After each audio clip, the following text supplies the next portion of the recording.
আমি যেটা করি সারা দেশের সবাই মিলে আমার 50%ও করে না। যে রাজনীতিটাকে তারা যেন পেশা না করে, ইনকামের হাতিয়ার না করে। ডাক্তারি যেমন একটা মানব সেবা, রাজনীতিটাও কিন্তু একটা মানব সেবার ব্রত নিয়ে মানুষের কাছে তারা অ্যাপ্রোচ করে, ওয়াদা করে। রাজনীতি থেকে যদি আমি শুধু শোষণের হাতিয়ার হিসেবে আমাকে গড়ে তুলি, তাহলে জনগণ আমাকে কোনো সময়ের জন্যই মনে রাখবে না। সারা বাংলাদেশে আপনার একটা রাজনৈতিক পপুলারিটি তৈরি হয়েছে এবং এই নির্বাচনের পর হঠাৎ করে দেখলাম আপনি মিডিয়া থেকে নাই হয়ে গেলেন। এটার পিছনে আসলে কারণটা কি? প্রথমে আমি আমাদের দর্শকবৃন্দকে আমার সালাম জানাই। আসসালামু আলাইকুম ওয়া রাহমাতুল্লাহ। আপনাকেও ধন্যবাদ। আসলে সারা দেশের মানুষ আমাকে চিনেছে, বা চেনে, আপনাদের কল্যাণেই আমাকে চিনেছে। আবার আমার কাছে এসেছেন। তো আমি আসলে হারিয়ে গিয়েছি তা না। আগেও আমি যে খুব বেশি মিডিয়াতে ছিলাম সেরকম না। আমি আমাকে যে অল্প সময়ের মধ্যে মানুষ যে কারণে ভালোবেসেছে, বলতে পারেন সেই কারণেই আমি হঠাৎ করে নাই হয়েছি। আমাকে কিন্তু মানুষের ভালোবাসার কিছু কারণ ছিল। আমি বলতে পারেন একমাত্র প্রার্থী, বা খুব কম সংখ্যক আপনি পাবেন যারা তাদের নিয়মিত পড়ালেখার সময়ে ছাত্রত্ব শেষ করে স্বল্প সময়ে তারা প্রফেশন শুরু করেছে, চাকরি করেছে।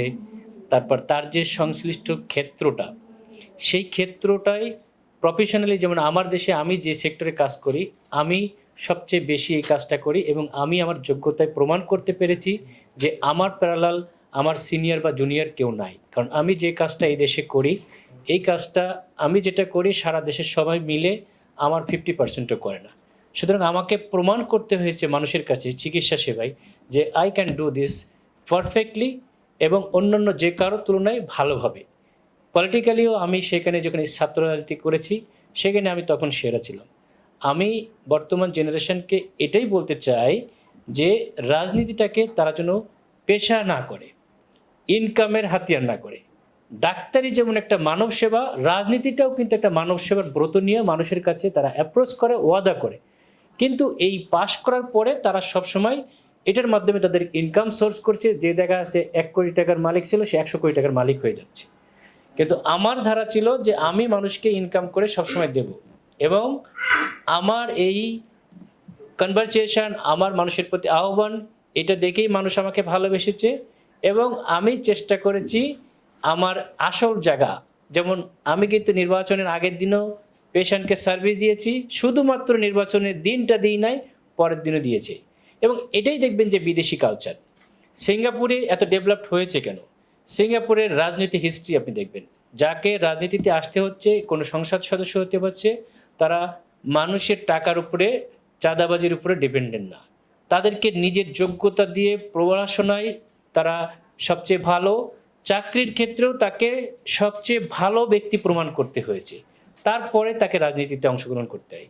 ব্রিটেন যান, আমেরিকা যান, চাকরি তারা যখনই রাজনীতির জীবন শেষ হচ্ছে, তারা সংশ্লিষ্ট কাজে চলে যাচ্ছে। বেশি দূরের কথা না, আপনি দেখেন মমতা বন্দ্যোপাধ্যায় ফেল করলো, কয়েকদিনের মধ্যে তাকে আপনি আবার কোর্টে পেলেন। সুতরাং অন্যান্য রাজনীতিবিদরা যারা সত্যিকারের জনকল্যাণ চায়, তাদেরকে কিন্তু তার প্রফেশনালি কাজ করতে হবে, তাকে ইনকাম করতে হবে, মানুষের জন্য দিতে হবে। রাজনীতিতে যাও মানে রাজনীতি থেকে যদি আমি শুধু শোষণের হাতিয়ার হিসেবে আমাকে গড়ে তুলি, তাহলে জনগণ আমাকে কোনো সময়ের জন্যই মনে রাখবে না। আমি এজন্যই বলতে পারেন যে আমি হারিয়ে যাই নাই, আমি একটা যুদ্ধবিরতি মানে যুদ্ধে হারা নাই। সুতরাং সে কারণে আবার প্রফেশনাল আমার দীর্ঘদিনের যে ভালোবাসার জায়গা, আমার রোগীরা আমার জন্য সারা জীবন দোয়া করে এবং তাদের ভালোবাসা, তাদের দোয়ার কারণেই সারা দেশ এবং বিশ্বের মানুষ আমাকে ভালোবাসে বলে মনে করি। আমি আমার সেই রোগীদেরকে সেবা দিচ্ছি। আমার এলাকার মানুষের যারা, যে আমি নির্বাচন করেছি, তাদের জন্য আমি এখনও সাইলেন্টলি কাজ করে যাচ্ছি। এবং রাজনীতিক বাংলাদেশের যে কালচার, অন্যতম কারণের মধ্যে প্রতিহিংসার যে রাজনীতি, তারা সেটা আমার বিরুদ্ধে করে যাচ্ছে। সেটা বলেন রাষ্ট্রীয় বাহিনী বলেন, অন্যান্যভাবে বলেন, যে কাজ করার দরকার। ফর এক্সাম্পল যদি বলি, দেখুন আমার এই হসপিটাল অত্যন্ত সফলতার সহিত বাংলাদেশের সবচেয়ে ভালো সার্ভিস দিয়ে যাচ্ছে, 5 বছরের কোনো সমস্যা হয় নাই। আমার হাসপাতালের সার্টিফিকেট রেজিস্ট্রেশন রিনিউয়াল যেটা, সেটা এখনও বন্ধ করে রেখেছে। এই রাজনীতির প্রতিহিংসা থেকে বের হতে হলে তাকে ব্যক্তিত্ব সম্পন্ন হতে হবে। রাজনীতি যারা করবে তাদেরকে প্রফেশনাল সাউন্ড হতে হবে, তাহলে রেশারেশি রাজনীতি থাকবে না, সৌহার্দের রাজনীতি আসবে। আমরা ভবিষ্যতে নিউ জেনারেশনকে আমি আহ্বান করব, তোমরা পারলে আমার মতো আরও 10 জন গড়ে ওঠো এবং সত্যিকারের মানব সেবার জন্যে রাজনীতি করো, মানুষকে শোষণ করার জন্য না।